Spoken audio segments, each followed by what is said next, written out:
శనివారం మాత్రమే తెరిచే ఈ టెంపుల్ కోసం నేనైతే 80 కిలోమీటర్స్ వచ్చేసాను.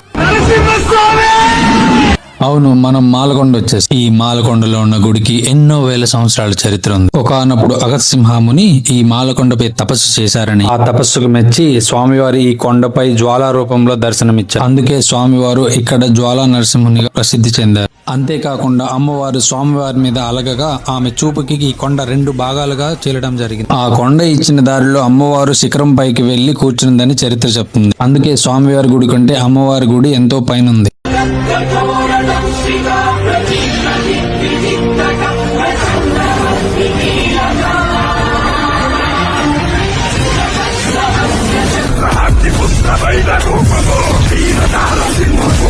శనివారం మాత్రమే తెరిచే ఈ టెంపుల్ కోసం నేనైతే 80 కిలోమీటర్స్ వచ్చేసాను.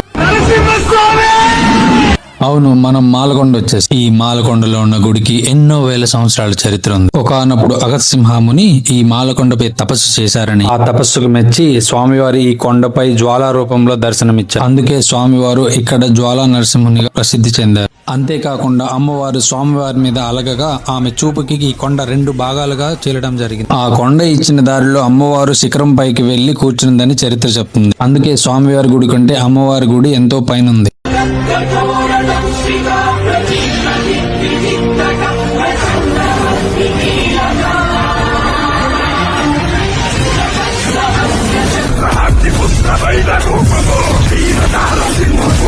శనివారం మాత్రమే తెరిచే ఈ టెంపుల్ కోసం నేనైతే 80 కిలోమీటర్స్ వచ్చేసాను.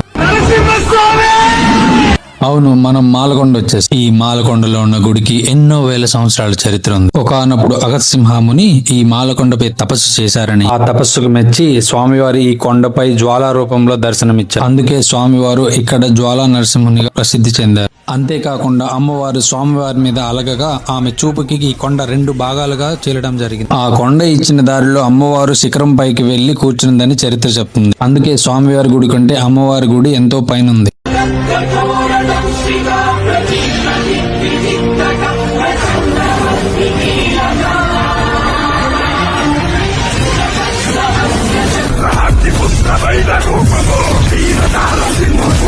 శనివారం మాత్రమే తెరిచే ఈ టెంపుల్ కోసం నేనైతే 80 కిలోమీటర్స్ వచ్చేసాను.